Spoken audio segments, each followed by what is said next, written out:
l'autre c'est là. Député national, moi, Kanda. Mais je suis Kanda, bon, Nalingi Baimbo Kabayeba, Neko Beta Sete, Mingi Nandekodanga, Ludo Balekelai. Ndekodanga Ludo Balekelai, Oya Kinshasa na Kimokolo. Mutoyano na Kinshasa za honorable plus Mabulu. Atangisio classe na Ifasik, Oyo Sali na RTGA. Yo botami na Kinshasa te, Oya Kinshasa na Kimokolo.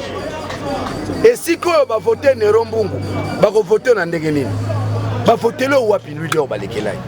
Yo komi mo na Kinshasa tango ke et pas ya Boshab président assemblée nationale, nde siko zu musala osominda kuna lemba. Ngai koko na ngaza na lemba. Avenue Lubefu. Soko zu Elma hôtel la Bourele ya koko na ngai ba noko na ngaba na lemba. Bongo yo leader bande kono bazar. Monsieur, tous à la série, Kinshasa, combien de gens? Toi, tu es ressortissant à Kananga. N'est pas bien rabino na français aux villageois. Où est Kinshasa? Comme il y a na RTNC, Maye les Belé, français qui toko, Elongi qui toko. Où est postulé candidat député aux 8. Nanzela na bino ya nungu nungu ya magui, bino na ba obena ba shadari, aux ongi député. Mais est-ce que basungi biso na mboka on a zongi sur le kumu na 5 juges na kutanga bakombo mavumbu funga baza 5 ngulu balobi mukulu 5 juges wana ba sauver démocratie na bokona et siko yo cour constitutionnel et puis makale kale banganga mayele balobi chambre spéciale pour na kobikisa mboka. Bongo soki 5 juges basalaki musala te na ndenge sengeli tonga to suka wapi tozongi sur le kumu na 5 juges o bazali banganga mayele bongo o babengaki arrêt matériel ba réhabilité tout le monde a lisusu lui do balekelai alingote monsieur lui do balekela keba soki to yoki yo sa si marche na Kinshasa biso to sa marche na ndaku na yo na sengi na général Kasongo bozo ba disposition lui do balekela na yabi mutazo anteteza Boshab na Shadari. Eh monsieur zela nazo silisa monsieur yoza villageois bolingi bobo to la bala Kinshasa yango banzembo mavoela somba ayembaka te ami bana Kinshasa bazonga nde simba ba utane batombola mapeka yoza villageois lui do balekelai kene na kananga kene ko postule ba ko voter yo na ndemba na dibaya bamboka na bino place bobotami bokoleli botiki Kinshasa de lingo koma ya bino leader na lobi na yo monsieur na tio musapi soki na yo kiyo bomba mbongo na yo opesaka ba mama ba marché po na yo biso marche to rosalisa biso ba député moi to koya na ndako na yo na ebité soki clôture mira ndako no zandeli monsieur tu vas regretter ta vie biso to sto botoli Kinshasa na la mukao toi tu es villageois de Kananga. C'est là si ça boyebi était ça là si ça bien. Lido aya na Kinshasa plus tu m'appelles mutaya na ya. Aye Kinshasa mukolo. Aye Kinshasa des awa aya na 10 à 5 mukolo. Bona na talingala letanga luba. Au moins la moi tu lubeza na kati. Ozola na ngai. Alors Lido tu veux mener les actions la kata ville biso tozo contrôler monsieur soki Shadari soki Obin bazo kosa yo mitali yo. Marche biso to salisa to zwati na ndaku na yo et puis lemba na keba weza fiefa Daniel Safwa koko na ngai ngaza na Lubefu mwana Lubefu bana lemba bokebisa lui d'or to zala Daniel Mbao awa fallait Raphaël Kibuka zala awa na bazoya monsieur to selo marche to zona ndaku na yo biso mona to la na cour constitution to la na ndaku na buti ko sakana na batuko siko lingo sala suni de bazongi sa su lui d'or balekela yoka komba mutu lido balekelai boyoki komba mutu c'est un villageois de Kananga botika bana Kinshasa mutu na mutaza na entité administrative na tala moni tanga yezu babaka mutu na mutanga ko serest avec le salaire recensement na mboka na nde ba Maria na Joseph ba okende kuna pasi Maria ndo botela te bino loi mutebikisi bino loi senite sikoto loi ko ya to ba mutu nyonso akende sika botama akende ko s'enrôler kuna a postulé Pekuna. Donc Kinshasa comme pour la bino et si la bino nyoso Ludo chez un villageois de Kananga. Bana lemba sobo yebiete a botama na Kananga. Ne balobaka na français c'était ressortissant. Zola nangai. Alors na kebisio Ludo balekelai. Na kebisio yo kebayo. Mwana mboka kene na Kananga. Kene na Kananga. Soko lingo manipuler ba mama lemba. Na moi 1000 francs na yo. Lupango yo za nango na lemba za lupango zuna nzela boshabite. Tango boshaba ki président assemblée nationale. Mbonga ba journaliste. Bino ba journaliste boko linga Ludo te. À quoi ba mbongo na bino na parlement wana? Hein? À quoi ba mbongo akomi mona Kinshasa? Oka boma moto. Yo ka ba lingala la bango. Boma moto. Tikakaka. Ludo. Soki batu tous les bas na lemba na pesi mot d'ordre na lemba na moamba bokebisa Ludo balekelai bangunza bakotelemela yo kakika Congo Ludo balekelai nana ko photo na Kinshasa kene na Kananga bako photo c'est un villageois de Kananga Kinshasa avec Kinshasa na âge à 35 ans puis Mabiulu qui je salue en passant Kulutu Langai président Langai, hein? Pas à président parti Munene, à président groupe parlementaire, honorable plus Mabilu Mutaroyane, pour Viana Zamtamawa, à Taliba petit Mayele, à Longwe Namboka, à na Kinshasa. Mais oui, que à côté ingratitude na plus Mabilu, honorable plus Mabilu. Donc, lui dort, to Kebisio, Tika ko manipuler ba maman, général Kassongo, on te prend témoin. Lui dort, bouge, les 11 députés à Moamba, bouge. Et nous n'allons pas bouger d'une autre manière. Toro kende tina ndaku na yo Ludo balekelai. Oza bana boni. Oza bana boni.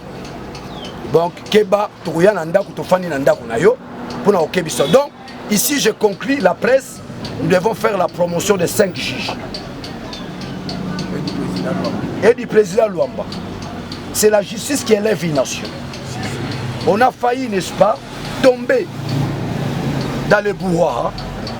On a failli tomber dans l'irrationalité, mais la chambre spéciale, par l'entremise de 5 juges, qui je salue en passant, Babiki Simboka. Alors, donc on était dans l'ONG qu'on s'appelle Moussala 5 juges, la chambre spéciale. Tombe Kakutute, au Simbi Funga, au Simbi Mavungu, au Simbi 5 juges, au Simbi député, na président Luamba. Au Simbi Luamba, au Simbi Mavungu, au Simbi Funga, au Simbi Bisso député.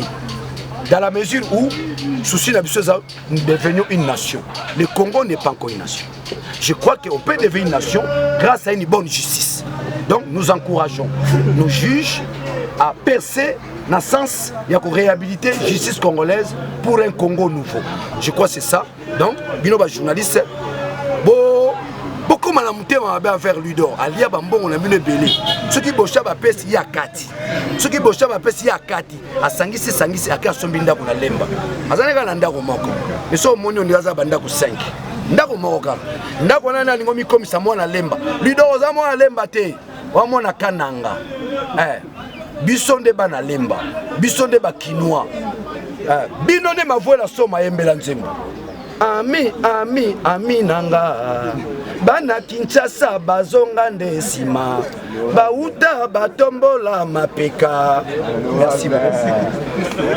Il y a français français. Ludo Balekela, il n'est pas un Quinois.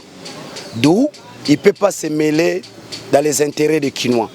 Ludo Balekela, c'est un ressortissant. Autrement dit, c'est un villageois de Kananga.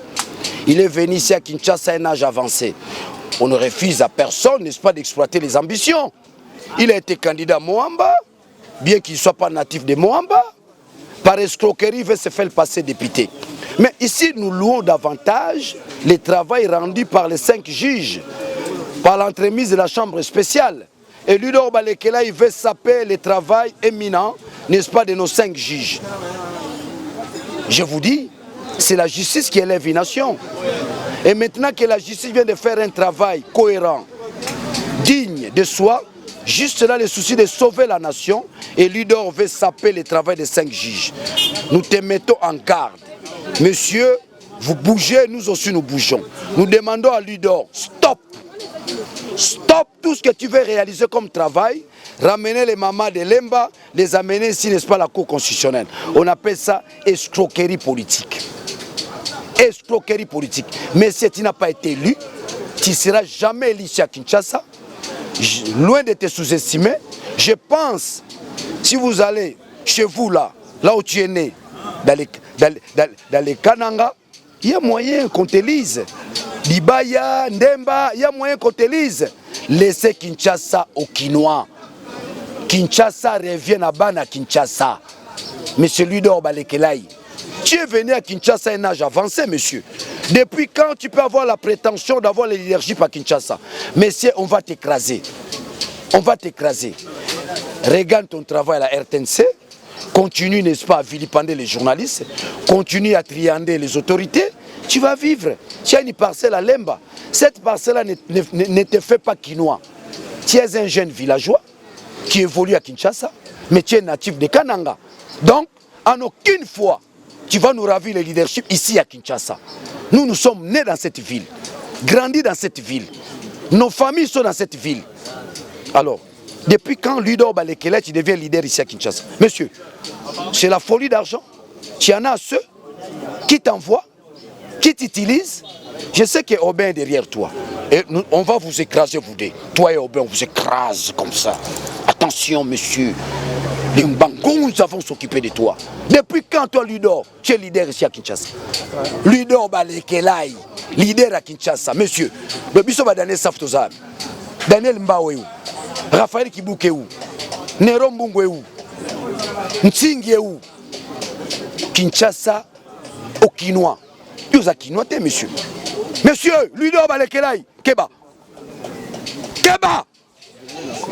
Qui bouge! Nous aussi nous bougeons. On va descendre chez toi à la maison, dans ta petite parcelle là. Et c'est pas ça, ta parcelle pourra contenir tout mon en bas. Keba, monsieur. Comment les ressortissants veulent envahir Kinshasa? Comment les villageois veulent récupérer Kinshasa? Je donne raison à m'avouer la somme. Ami nanga. Bana Kinshasa bazonga ndesima. Bautande batombola mapeka. Je donne raison à m'avouer la somme. Merci beaucoup.